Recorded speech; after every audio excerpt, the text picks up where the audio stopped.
Welcome to All Shark GDR Show! Donc le sujet de fond que je m'étais préparé cette semaine, c'est l'équilibre entre les règles et la narration. C'est vrai que on peut se poser la question finalement, qu'est-ce qui prévaut? Est-ce que les règles sont plus importantes que l'histoire, que l'épicness, voilà, ou à l'inverse, la narration prend le dessus? Quand on va appliquer les règles à la lettre et quand la mettre de côté pour le bien de l'amusement, pour le flow narratif, hein. Voilà, ça c'est un petit peu ce qu'on va un petit peu voir, hein. Ça dépend ce qu'attend la table. Or oui, évidemment, ça c'est quelque chose aussi à voir à un moment de la session 0. Compliquer ça, surtout quand il faut couper une scène pour suivre les règles, c'est pas simple. On a déjà eu l'occasion de le remarquer, pourtant avec un jeu qui se veut très narratif, hein, c'est Masque, où certaines fois on va interrompre une scène RP pour faire lancer la manœuvre en fait. Ce qui prévaut, c'est ce que l'on aime. Après en live, vaut mieux mettre en avant le narratif pour de la fluidité. Là, je ne peux que te rejoindre, hein.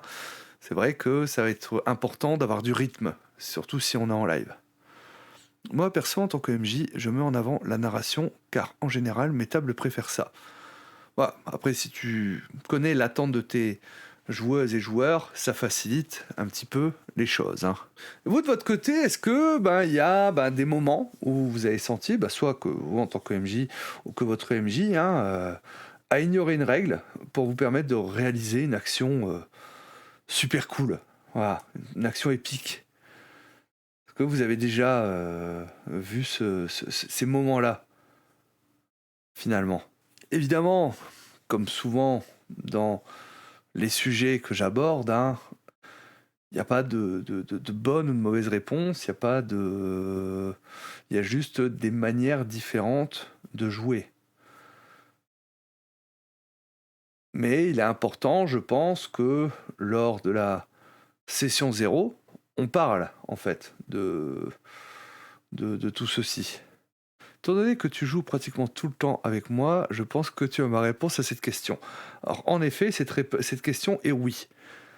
Parce que ignorer une règle pour qu'il se passe un truc méga stylé, moi direct. Moi direct, hein. Ça m'arrive régulièrement de changer, créer des règles dans Night par rapport à ce qui se passe au combat, surtout quand les joueurs tentent des manœuvres inhabituelles. Et là, tu n'as pas le choix en fait, hein, parce que les règles, on n'a peut-être pas forcément prévu tous les cas de figure qu'on peut rencontrer. Pour moi, c'est un peu la question, faut-il jeter les dés à la vue de tous ou derrière l'écran? Perso, plus narratif que règles, mais important d'avoir les règles pour les moments importants. C'est derrière l'écran, au moins important, alors les dés devant les joueurs.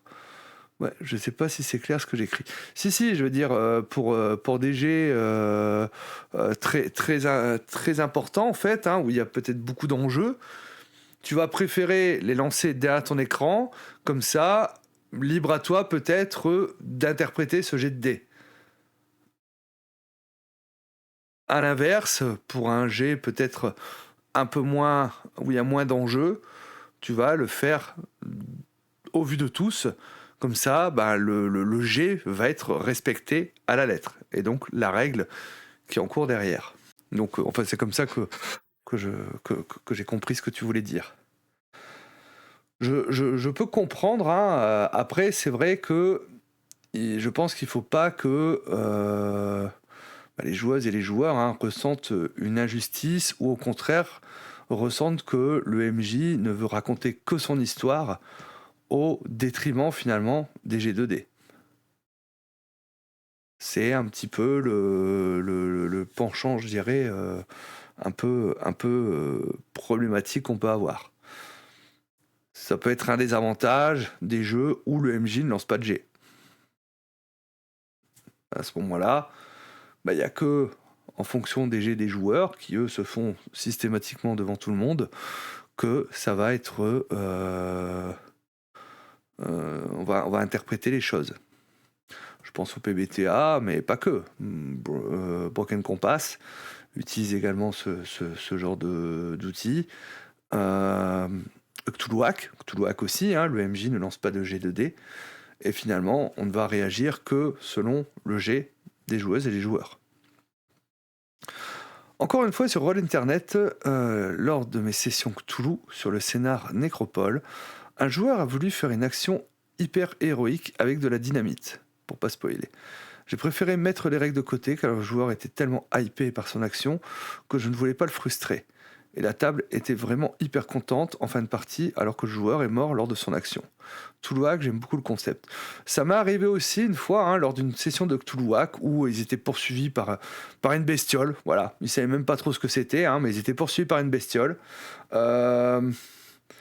Ils étaient 4 et il y en a un qui était blessé. Il devait passer dans de l'eau croupie, enfin un lac d'eau un peu croupie, ainsi de suite, hein, où il y avait un peu de courant. Enfin voilà, c'était une fuite épique. Et à un moment, il y a un des joueurs qui me dit ouais, moi je me retourne en fait, hein, et avec ma batte de baseball ou je sais plus quoi, ou le bâton qu'il avait trouvé, enfin bref, et je fonce sur la créature. Mais je lui ai dit mais bon, voilà, je te le dis tout de suite, hein, t'as aucune chance, voilà, tu cours à ta mort. Il me fait ouais, je sais.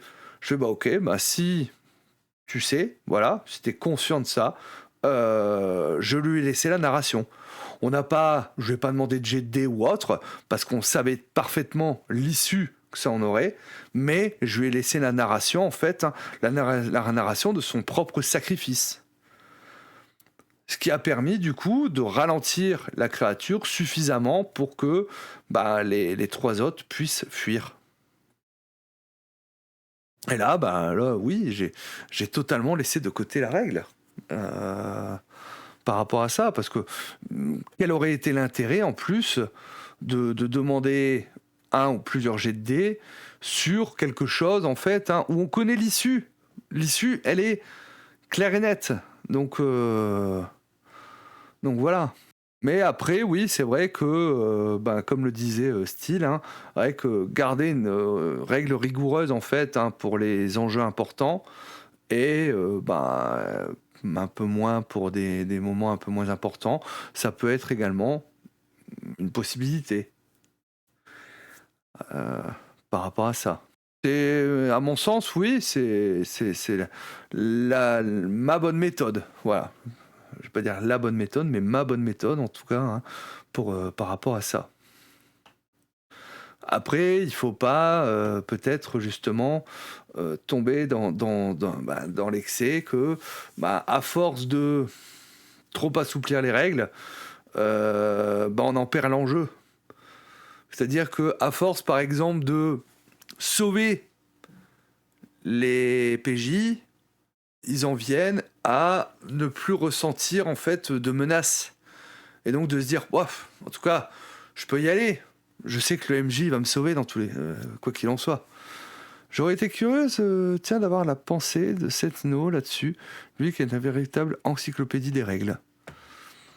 Ça aurait pu être intéressant d'avoir son point de vue là-dessus. Hein. Peut-être qu'il passera après, ou peut-être que si je mets la vidéo sur YouTube, il en parlera. Donc c'est vrai que c'est un équilibre qu'il faut avoir, qui n'est pas toujours évident à trouver. Le curseur, hein, puis ça dépend le curseur où on le met. C'est sûr que pour de la dark fantasy ou pour de l'heroic fantasy, le curseur va pas du tout être au même endroit par rapport à ça. À l'inverse, est-ce que vous vous êtes déjà retrouvé à avoir l'impression de lancer un G2D pour rien, pour une action ridicule? Vous avez vraiment eu l'impression que ce jet-là, pourquoi je l'ai fait? Pourquoi le MJ m'a demandé un jet à ce moment-là? Les règles sont là pour encadrer, pas diriger, pour moi du moins. Le cherche objet caché du genre, on te demande un jet de perception, tu le réussis, et le MJ te dit, y a rien. Mais pourquoi tu m'as demandé un jet de perception? Ça me fait penser d'ailleurs, l'autre fois j'ai vu une conversation, je suis tombé sur une conversation, c'était sur Facebook, où tu avais donc un MJ qui disait que il avait un joueur qui lui réclamait systématiquement de trouver quelque chose quand il réussissait un jet de perception. Et que il demandait des conseils et tout ça par rapport à la manière de réagir. Beaucoup de réactions ont été dans le sens où ton joueur n'a absolument rien à te réclamer, c'est toi le MJ, il n'a pas à te réclamer quoi que ce soit, et ainsi de suite et autres. Mais personne n'a dit, mais pourquoi avoir fait ce jet de dés s'il n'y avait rien à trouver? Pourquoi demander un jet de dés? Je vous renvoie à la vidéo que j'avais fait sur G2D et enjeux de la scène, où j'en avais parlé de ça, hein, mais s'il n'y a pas d'enjeu, est-ce que c'est nécessaire de demander un G2D? Après tu te dis, putain, mais parce que j'ai demandé ça. Très bon exemple de Cthulhuac, le fait de chercher un indice dans un bureau. L'indice est là, on le trouve, mais en combien de temps? Là est la vraie question. Tu l'envoies sur des fausses pistes s'il réclame sans arrêt à chaque pièce. Bon, il y a des moments, tu fais ça car justement ton joueur te dit vouloir faire une chose. Et toi, tu respectes la règle sans réfléchir. Je l'ai fait qu'une fois, je crois, mais pas fait exprès. J'ai pas fait exprès. C'était pas moi, monsieur le juge, je vous promets. J'ai fait qu'une seule fois, c'était au chalet.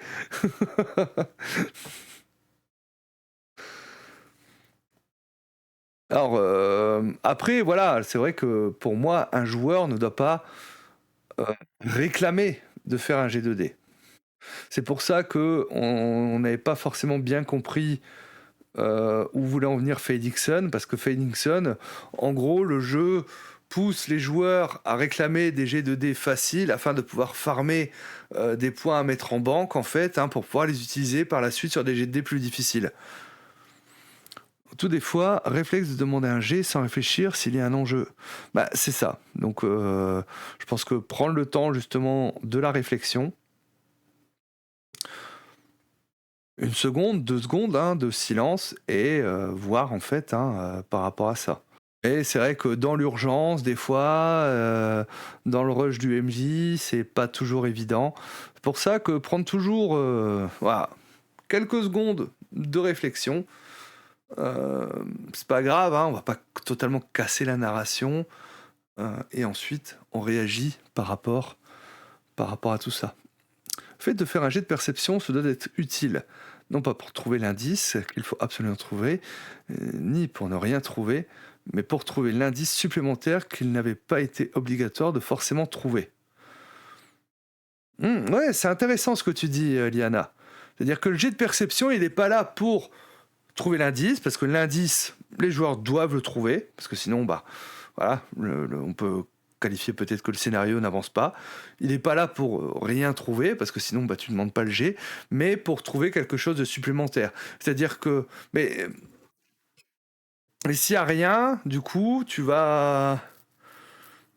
Alors ça, je pense que c'est ça où ça peut être intéressant, les jeux immersifs, en fait, hein, où t'as pas vraiment de scénario, parce que comme tu vas improviser, quand tu vas faire le jet de dés, finalement, en fonction des questions que les joueurs vont te poser, tu vas réagir par rapport à ça. On va sentir un souffle glacial, ce genre de choses. Hein. Si un joueur réclame à chaque fois un TOC ou perception, tu lui crées une fausse piste, ou tout simplement, tu trouves des mégots avec du rouge à lèvres dessus, tu trouves des papiers déchirés dans la corbeille. Veux-tu y réfléchir? Oui, tout à fait. Alors, je me souviens que quand j'ai repris le JDR, surtout en virtuel à l'époque, hein, donc ça devait être en 2007, non, plus tard. Enfin bref, la table que j'avais constituée était très novice en jeu de rôle, mais provenait beaucoup du jeu vidéo, du MMORPG, ce genre de choses. Et systématiquement, à chaque affrontement, il lootait les créatures. même 3 pauvres kobolds en fait, qui n'ont rien que leur pagne et des couteaux rouillés, ils allaient le looter. Parce que en MMO, même le pauvre sanglier que tu vas tuer, il va se retrouver avec des pièces d'argent. Voilà, hein. Oui, il y avait ce réflexe-là. À bout d'un moment, il trouvait des puces, hein, et donc se retrouver à se choper des puces et ce genre de nuisibles, hein, à force de fouiller n'importe quoi. Je me souviens d'une session Stormbringer, un joueur lançait des jets sans cohérence, écouter, sentir, voir ou autre, car il savait qu'en fin de session, il pourrait tenter d'améliorer ses caractères. Ah oui, alors ça c'est infâme. Ça c'est tellement infâme. L'effet Morrowind où tu sautes sur place pour améliorer son endurance en jeu vidéo. Ouais, voilà, c'est exactement ça. C'est exactement ça. C'est Rapia, le loot gobelin. Tu lootes le kobold, ok, tu trouves des morpions. Ouais, ouais, voilà, tu vois, avec style, on se comprend. Le fameux épisode de South Park où il farme les sangliers jusqu'au niveau max. Oui, il y a aussi dans la vidéo de JDG où justement, qu'est-ce que t'as trouvé sur ton sanglier? Ah, une peau de machin truc et 5 pièces d'argent. Et puis après, tu vois les bébés sangliers. Non, mais ne vous inquiétez pas, papa va bientôt rentrer avec le médicament pour maman qu'il est parti acheter. Ah, voilà, pourquoi t'as le sanglier qui se balade avec 5 pièces d'argent, quoi.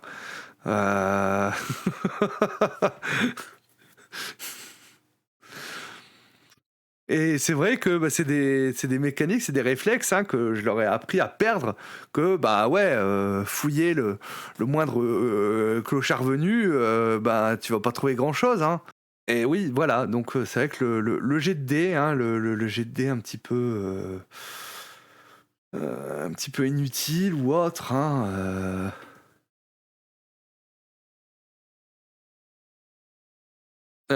comme dit, je vous renvoie à ma vidéo, hein, sur l'enjeu et les G2D, hein, où j'explique un petit peu plus, hein, en détail un petit peu tout ça. Ou rentrer chez les gens qui n'ont rien demandé. Ouais, voilà. C'est pour ça que des fois en jeu vidéo, je pense sur Baldur's Gate 3 j'ai déjà sorti, hein, où je fais du coup ce qu'il y a dans le coffre, hein, on dit que c'est à moi, hein, on dit que c'est à moi, hein, vu que c'est un coffre qui est pas rouge, donc où je peux prendre le contenu, hein, voilà, pour montrer un petit peu le ridicule en fait, hein, Je connais des joueurs de JDR qui ont plus de 20 ans d'expérience qui réagissent toujours comme ça. Ils n'ont pas joué avec moi. Ils ont eu de la chance. Je me rends compte que quand je fais du JDR, je ne fouille pas du tout. En revanche, en jeu vidéo, je fouille toujours dans le moindre détail. Je fais naturellement la différence. Oui, oui.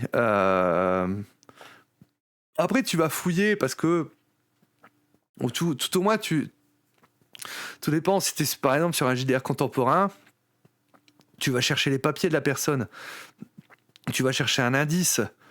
Mais tu vas pas commencer à lui prendre ses 3,50$ en fait qu'il a dans son portefeuille parce que peut-être que on s'en fiche un petit peu de la monnaie par rapport à ça. Donc voilà, après c'est peut-être aussi parce qu'on a inculquer des fois à nos joueurs que si vous voulez s'acheter une nouvelle armure magique, il fallait la payer chez le marchand d'armure magique, donc forcément s'ils doivent la payer, ils ont besoin d'argent, donc voilà, ou s'ils vont dans la moindre auberge, on va systématiquement leur réclamer de l'argent et ainsi de suite. Donc le fait de mettre un système monétaire à la table va forcément faire en sorte que les joueurs vont essayer de récupérer de l'argent où ils peuvent.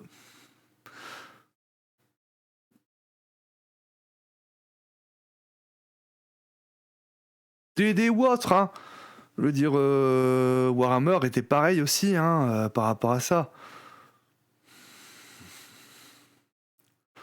Non, mais tu peux ici taper sur des t'inquiète. Tu es dans une zone safe où on peut dire du mal de D&D. Que tu fous une créature car tu cherches une clé pour un coffre Un prot, il faut que les créatures soient en rapport avec l'objet. Oui, ben voilà. J'en reviens toujours à mon histoire de sanglier. Si tu tues un sanglier, il y a quand même peu de chances que tu trouves la clé du manoir que tu dois infiltrer. On est bien d'accord. On dit pas de mal de Warhammer. Alors, je dis beaucoup de bien de Warhammer, mais tout n'y est pas parfait. Ensuite, qu'est-ce que je mettais? Est-ce que vous avez des règles maison que vous utilisez pour améliorer vos parties? Est-ce que ça vous est déjà utilisé d'utiliser d'utiliser des règles maison en fait, hein, du homebrew pour améliorer la- le fun à votre table, hein, tout simplement.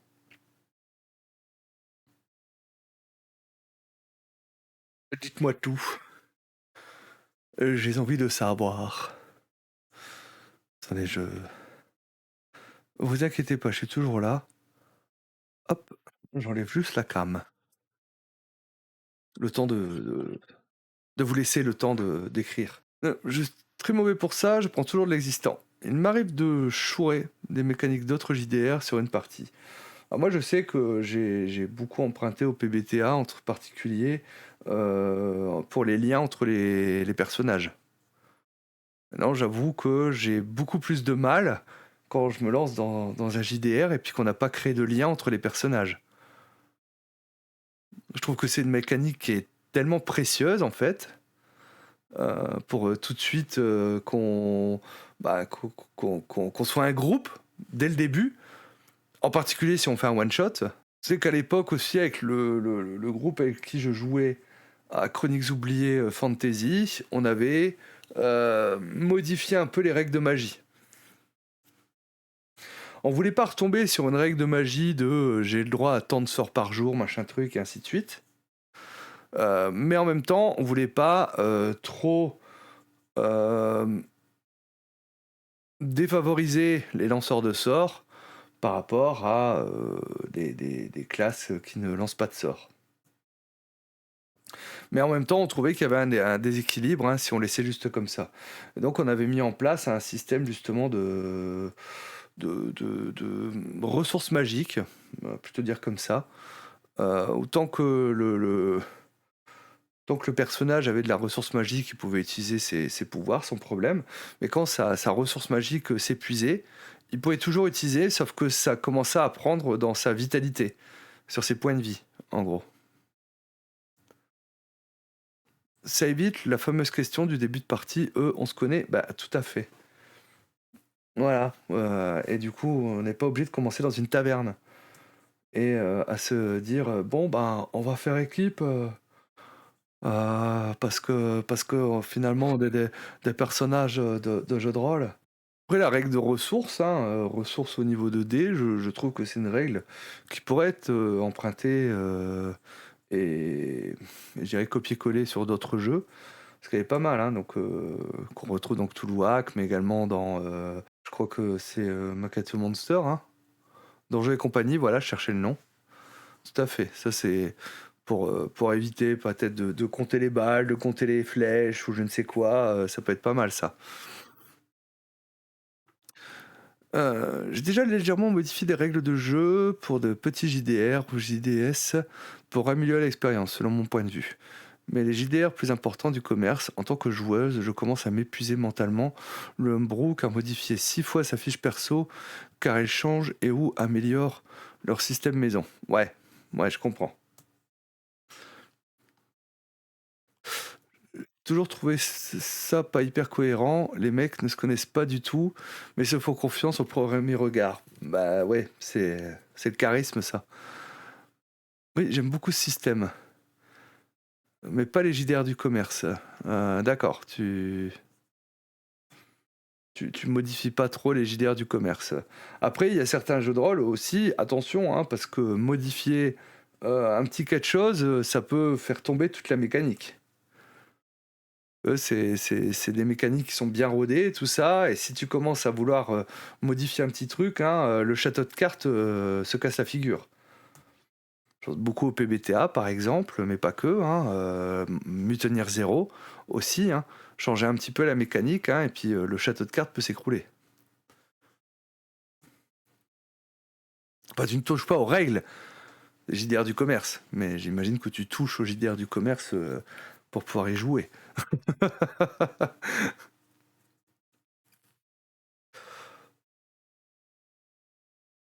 C'est pour ça que je ne modifie pas le système d'HDR du commerce. Ouais, je mentirais en disant que je l'ai jamais fait. Mais surtout pour les, je dirais, vieux JDR. Warhammer V1, par exemple. Et demain, je suis MJ sur Donjons et Chatons. Après, il n'y a pas grand-chose à changer, hein. Sur Donjons et Chatons, il n'y a pas grand-chose à changer. Faut lui demander son consentement JDR avant de faire ça. C'est mieux, hein, toujours, hein. Les règles du niveau social évitent de savoir si l'on peut se payer cet hôtel. La règle de critique sur un combat pour gérer les munitions. Plutôt que bang, tu prends X dégâts car ton fusil explose. Fameux exemple du TOC ou du jet de perception où si tu loupes, tu perds du temps. Ouais, voilà, c'est ça. Avec le niveau social qui te permet de savoir si bah voilà, tu as suffisamment d'argent. Moi, je sais qu'au début de ma campagne de Warhammer, mais parce que c'est important à ce moment-là dans la campagne, ça a vraiment un élément de narratif, hein, qui sentent que ben ils sont pauvres. C'est important à ce moment-là. Donc, d'où le fait que ce soit important que ben ouais, ils galèrent ne serait-ce que se payer la diligence pour aller à Aldorf par rapport à ça. Donc ça c'est, mais très rapidement ensuite, hein, une fois que je dirais ce moment est parti, ben, on arrête de parler d'argent finalement, hein.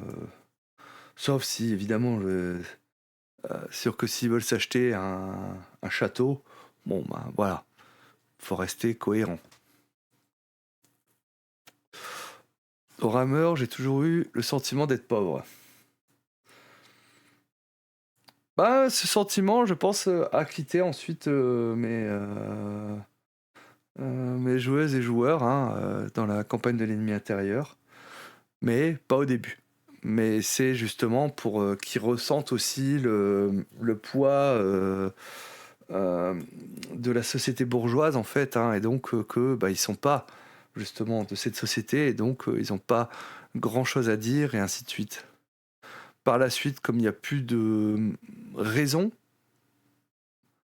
narrative de continuer sur ça, bah, finalement, ils trouvent une cargaison qui leur permet d'être bien, sans pour autant faire des folies, mais voilà, de plus avoir à compter pour manger ou pour se payer l'auberge ou se payer un voyage en diligence. Donc c'est ça l'avantage. Et puis bon, après, c'est plus forcément ce que j'avais envie de raconter pour le reste de la campagne. Ça dépend toujours de ce qu'on veut raconter au final, hein, par rapport à ça. De l'enjeu qu'on met. Ouais, je reviens toujours, hein, à ce fameux enjeu, mais c'est un peu ce qui fait tout, hein. C'est un peu ce qui va être le moteur, hein, c'est l'enjeu d'une scène, l'enjeu d'une partie, l'enjeu d'une campagne. C'est ce qu'on veut raconter, hein, et tout ça bah, se met en place bah, au moment de la session 0, mais qui peut être adapté aussi, hein, qui peut être adapté, parce que finalement, quand vous avez des soucis peut-être avec une règle, avec quelque chose ou autre, je pense que ça vous est peut-être déjà arrivé finalement de ressentir une frustration par rapport à une règle, parce que vous l'aviez peut-être mal compris, parce que on vous l'a peut-être mal expliqué, parce que vous l'avez trouvé injuste sur le moment par rapport à votre personnage et par rapport peut-être au reste de la table. Euh, le débrief est un moment justement privilégié pour en reparler, pour se redire ah ben ouais voilà, là j'avoue que j'ai ressenti ci, j'ai ressenti ça, et c'est vrai que j'aurais et peut-être qu'il y aura une explication ou autre. Euh, pour ceux qui ont vu l'actual play où j'étais chez Dice Story, on a joué à Cthulhuac. Bon, à un moment, je tic par rapport à, à une règle je crois que Manitou qui demande un jet de dés, machin truc et autres. Et j'ai rien dit sur le moment parce qu'on reste dans le jeu et tout ça. J'en ai reparlé avec lui en fait, hein. Et oui, il a dit que c'est vrai que sur le moment, il s'est trompé dans la règle, ce qui est pas grave en soi en fait, hein. C'est que donc Toulouac, ton jet de dés, en gros, en combat corps à corps, tu fais un jet de force, si je dis pas de bêtises. Si tu réussis ton jet de force, c'est toi qui prends l'avantage, en fait, hein, et donc c'est toi qui mets un coup. Tu loupes ton jet, tu te prends un coup. Et je crois que justement, derrière, il avait demandé un jet de dextérité pour éviter justement l'attaque. Or, en fait, le premier jet, déjà, résolvait toute l'action. C'est pas grave en soi, hein, mais c'est vrai qu'on on en a reparlé derrière.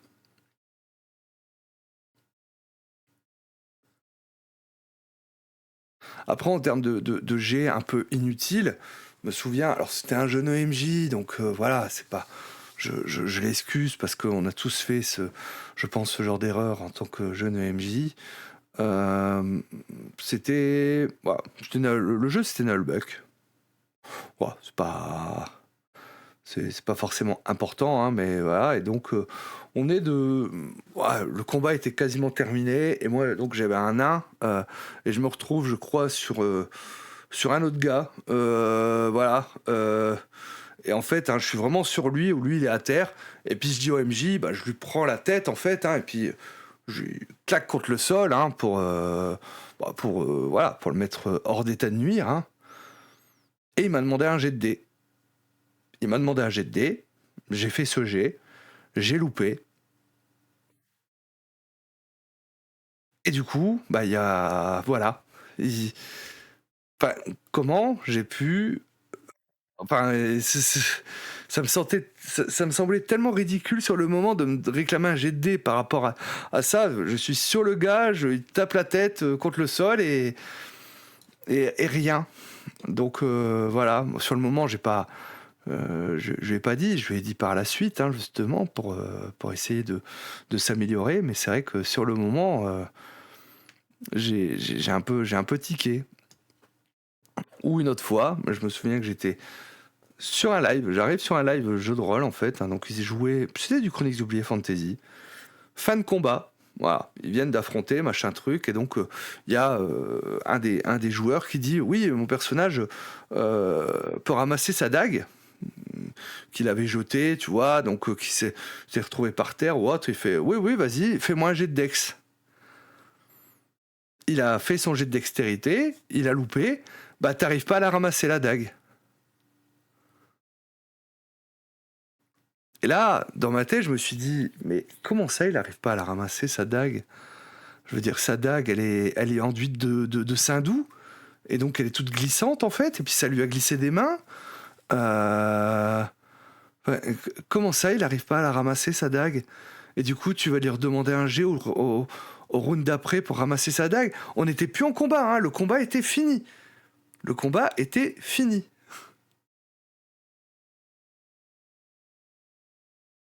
Et c'est ça, il n'était pas digne de sa dague, il pouvait pas la ramasser.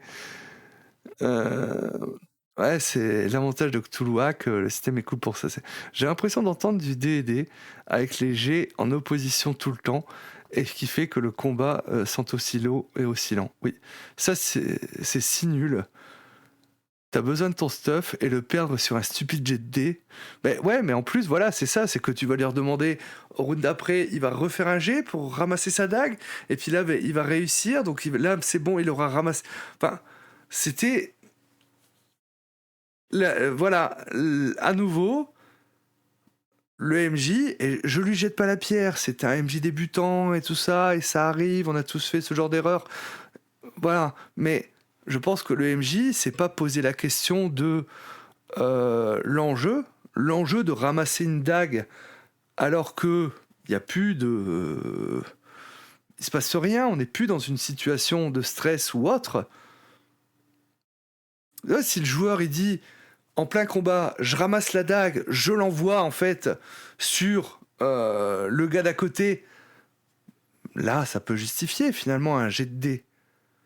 Mais là, plus d'enjeu, plus de jet. C'est en tout cas mon sentiment. Le noir et les combats, mon dieu, des cauchemars, attaque, parade, point d'impact, et ensuite les blessures. Bah, Warhammer V1 était pareil. Hein. Warhammer V1, c'était attaque, derrière, jet de parade si justement l'adversaire s'est paré. Ensuite, tu as l'esquive. Et derrière, bah, tu fais les dégâts. Si y a la parade est réussie, tu fais la réduction de dégâts due à la parade. Et ensuite, bah, donc, sur les dégâts, tu ajoutes la force. Derrière, sur la parade, tu ajoutes l'endurance et éventuellement l'armure. Enfin, tu retrais. Et puis là, tu sais exactement le nombre de points de dégâts que tu fais à ton adversaire. Très rapidement, voilà. Sauf peut-être sur des gros ennemis, bah, il paraît pas, hein, voilà. Il avait dû avoir un déluge et le terrain est devenu glissant. Ouais, non, mais c'est ça, où elle était pleine de sang et du coup, ah non, elle est trop glissante. Ah là là, je n'arrive pas à la ramasser. Oh, c'était mon premier JDR. Ouais, mais voilà. Il y a des MJ qui te font un G pour un escalier normal. Et du coup, est-ce que t'es tombé dans l'escalier, Akibi? C'est surtout ça, moi. Est-ce que quelqu'un est tombé dans cet escalier? C'est pour ça que j'aime le lore de Warhammer, mais aucun de leurs jeux, figurines ou JDR. Bah oui. Mais oui. Je te comprends. Donc pour mettre fin un petit peu à cette discussion, les règles, c'est un garde-fou sur un pont. Elles vous empêchent de tomber. Mais c'est vous qui conduisez finalement le véhicule qui va passer sur ce pont. Et ben, pour prendre un raccourci épique, hein, faut savoir freiner et regarder ce qu'il y a en bas. Donc ne vous laissez pas contraindre par les règles. Voyez ça peut-être plutôt comme un guide qui va vous aider à émuler l'univers, les enjeux, mais elles ne doivent pas être un frein à votre narration. J'espère en tout cas que ça vous aura aidé.